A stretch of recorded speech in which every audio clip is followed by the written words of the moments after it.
Hey everyone, my name is Lexi and this is a Sincerely Self podcast. Do you guys remember me? Do you guys remember who I am? It's been a while this time, and I feel like I've been saying that more and more frequently as the months have gone on. But I don't think I missed a week actually since I started the podcast, so womp womp. That's kind of embarrassing. Just before I got into this episode, I really just wanted to touch on kind of where I've been, kind of what's been going on. Why did I miss last week? Why didn't I say anything about it on the Instagram or anything like that? And I talked about this on the last episode, the person in your way is you, or the person standing in your way is you, which I'm gonna touch back on that subject again because that episode is only like 11 minutes long, and I really feel like I could have touched on that topic so much further and just covered so much more with it if I would have made it a longer episode and dedicated more time to it, I guess. But I got a lot of feedback on the episode and I had a lot of people tell me they enjoyed it. So if you guys would like for me to do a redo or a little revamp, a 2.0 of that episode, please let me know.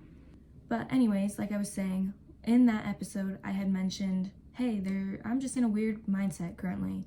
And that's definitely where I've been, specifically the last week. Like, I get into this rut, like with seasonal depression, every single year around this time, where I just lose all motivation for the things that I'm working towards. I lose my sense of self. I forget, like, what am I even working towards? Like, I feel so unmotivated in every aspect of my life, and I become almost like numb. Like, I'm not nourishing the relationships in my life as much, and I'm not prioritizing my self-care. I'm not journaling anymore, really. I'm not meditating, which, if you have really bad anxiety, meditation is so beneficial. And I'm gonna do an episode on kind of wellness and that kind of thing, but that's a whole other thing. I do have really bad anxiety, and so the meditations would help that, and the breath work would help that, and I've been lacking in that field.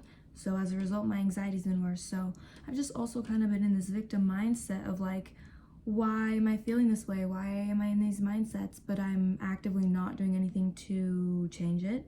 So this weekend I kind of like took the bull by the horns, and I'm like, I need to like be self-aware. Like, I am consciously watching all these behaviors come out that I have tried to move past, and I'm not doing anything about it. So I kind of sat down and I'm like, okay, I recognized all of these things, I recognized where they're coming from, and now I can start working on it. But I've just been feeling so off, I guess. Like, I didn't even know what to do an episode on. Like, I didn't even know what to talk about. I felt so unmotivated, and I still do, but I'm going through the motions now, you know what I mean? Like, the motions are the things that I know bring me happiness and that I know I want to work towards. So that's kind of where we're at. Moving on to this episode for today, I did another Sincerely Honest, which that's when I post about the Google form that I have. It's like an anonymous form. You guys can submit experiences you're having in your life you want advice on, something you want an opinion on, like literally just like that feedback on things that you're too anxious to bring to someone because of how vulnerable it can be, like bringing it so that we all can talk about it and bond over it as a community, And I think it's a really beautiful thing. The last Sincerely Honest episode I did was the first one, and it went really good. We talked about therapist breakups, we talked about finding your style, we talked about a lot of good things. So if you want to go listen to that episode, it's the episode titled Therapist Breakups. I definitely recommend checking that out. And this Sincerely Honest is also not going to disappoint. I got quite a few responses back, which always makes me so happy. But on another note, I wanted to mention that I've had people reaching out to me recently on Instagram and genuinely asking me for advice on situations, and I just want to tell you like how much that means to me, that you guys feel comfortable coming to me with those things. And I mean it. Like, if you need help or advice on a situation, I'm not going to judge you, and I'm here to help you because I think building a community of people who are all trying to win and want to see each other win is a beautiful thing. And that's kind of what I want to do with Sincerely Self. I want to help everyone grow, but also learn to build other people up while they're doing it. So I think doing Sincerely Honest and you guys DMing me, like, it's such a good way to build that community from our own experiences and getting to talk about it all together, kind of. With that being said, after that long thing, if you're still here, hey, let's get into the questions, shall we? Opinion on special education teaching and the schooling behind licensure.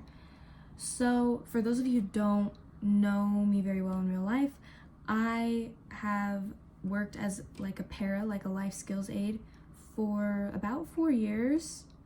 And this year I'm a substitute teacher, so I don't work specifically in a classroom. So I don't work in special education specifically, but I do work a lot of the time in like the essential elements classes, special education classes.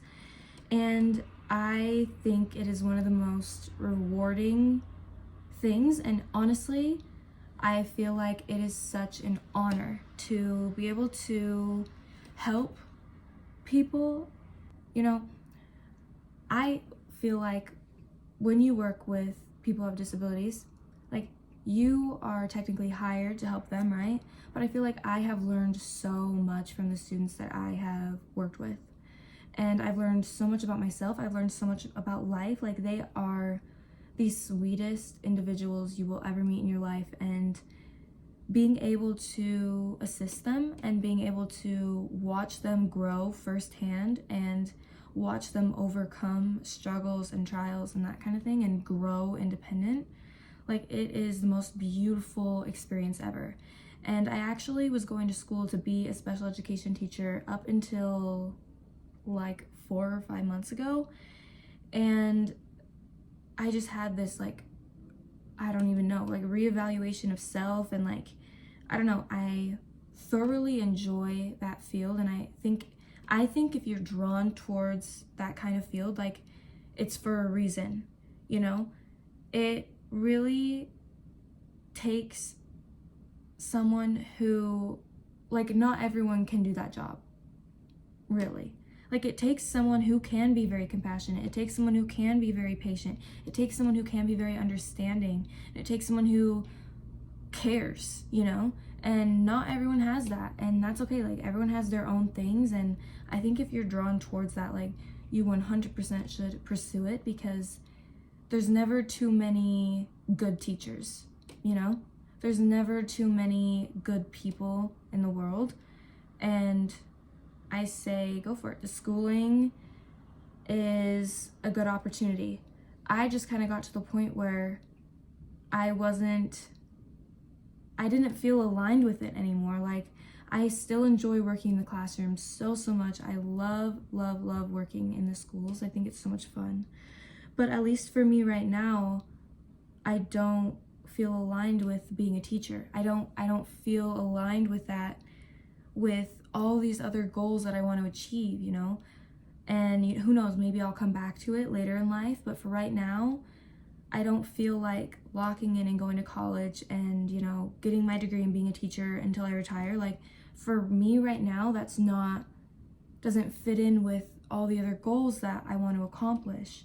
So if you feel drawn towards that field, and if you don't know much about it, or if you are interested in working as a para, so being like an assistant teacher in those classrooms, I think it is the most beneficial experience ever, and it is so much fun and it's so rewarding. So I recommend trying it out. The school districts are always in need of aides, so definitely check that out. But I think special education teaching is not easy, but it is beautifully rewarding.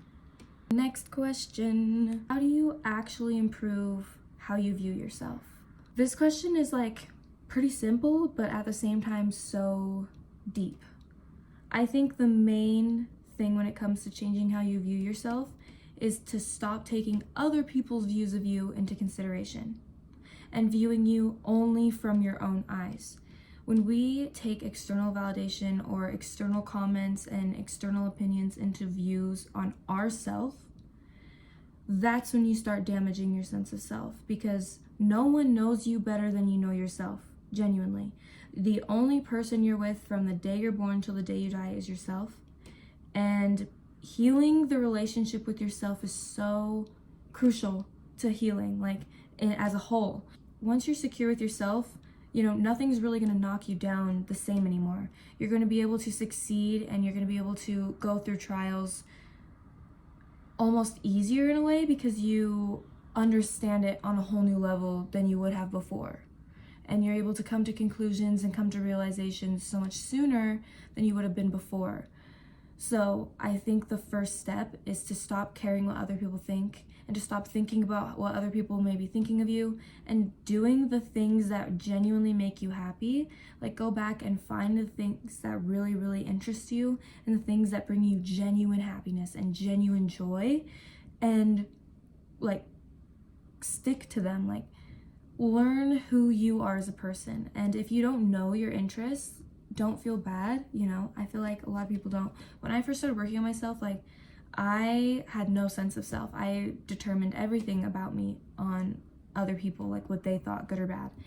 And I finally was like, I don't really know what I like to do in my free time. I really don't know. And I had to go back and figure that out, and figure out things that bring me genuine happiness without taking anyone else into consideration, like things that I like to do by myself. And that, I think, is key.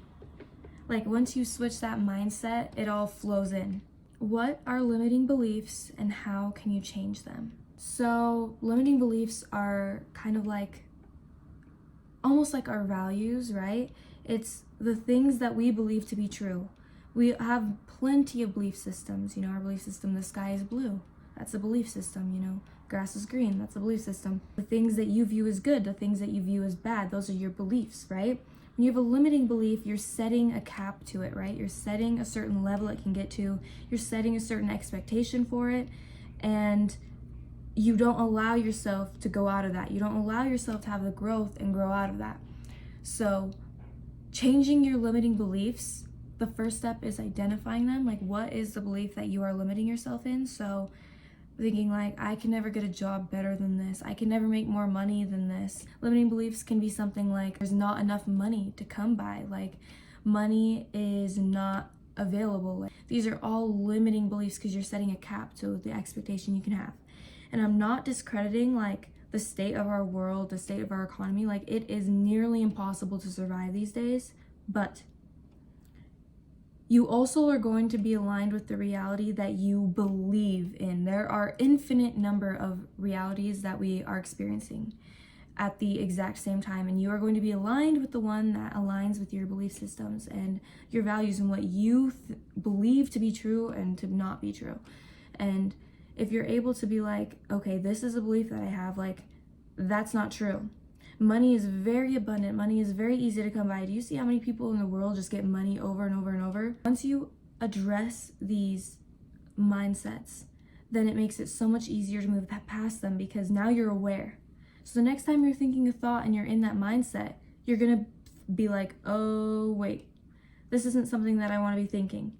And I don't think limiting beliefs ever truly go away, but eventually you can train yourself out of the frequency of them. You're not going to experience them as often, and you'll be able to create new beliefs that will support you into getting into the reality that you would like to get in. All right, this is going to be the last question for this episode, but like I said, if you guys like the Sincerely Honest, make sure to leave a comment, DM me, I don't know, let me know. Give this episode 5 stars if you would like to have another Sincerely Honest episode. I think it's so much fun getting to talk about what you guys are experiencing. So yeah, let me know. What steps can I make to have a healthy relationship when I have trust issues and baggage?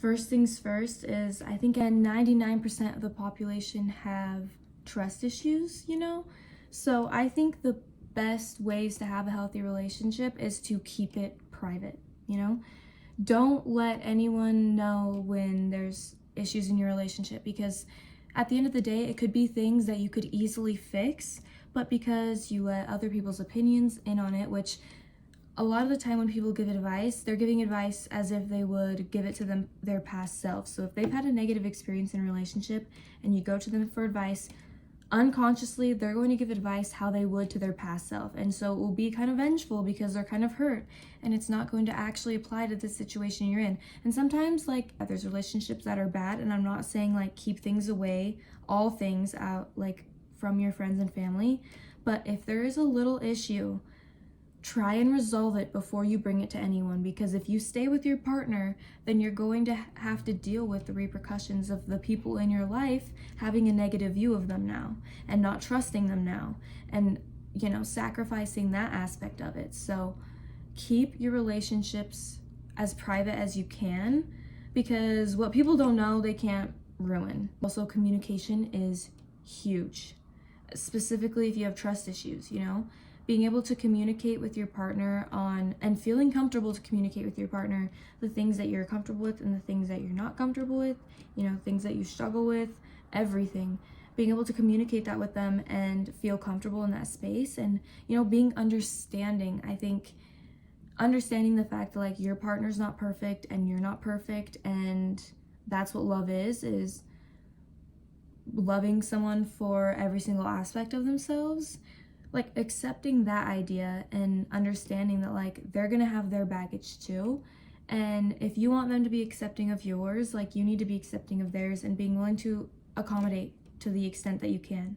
You know, some people are not matched for each other, so their baggage and their issues, like, it's gonna be really hard for someone to deal with. But when you're aligned with someone and you guys are on the same frequency, you know, you're a good match, then it will come easy almost, you know. And no relationship is perfect, and no relationship is easy, but what I mean it comes easy is that everything just flows. Even if there's rough patches, you flow out of them. So I hope that helps, and I hope your relationship goes well. Just don't self-sabotage and don't get in your own way, and let yourself experience love, you know.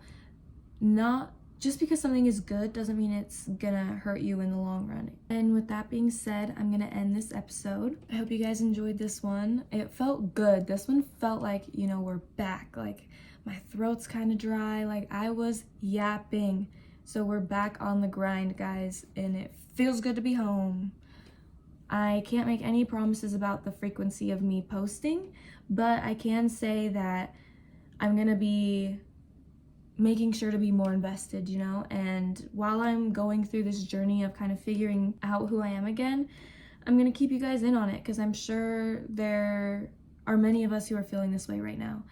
And like I said, we can create a little community and be there for each other about it. If you guys are watching this video on YouTube, make sure you give it a thumbs up, make sure you subscribe, share this video with someone who you think is dealing with one of these problems, you know. Let them know, hey, this might help you, just by the way. And make sure you comment if you liked this Sincerely Honest episode.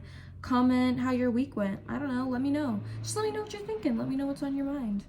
If you are listening to this on the podcast, make sure you give it 5 stars on whichever platform you're on. I have recently been able to add the podcast to a few more platforms, and I haven't even reached out to those platforms. Like, they reached out to me, which is super exciting. So make sure you check those out. And I hope you guys have a great week. I think this episode will be posted on Tuesday or Wednesday. So you can also check out the Instagram if you'd like to see the links to the episode. If you like to see clips from the YouTube, just check out the Instagram anyways. It's linked on my Linktree, which is in the description of every single episode. Anyways, I'm done rambling. I hope you guys have a great week, and I will talk to you next week.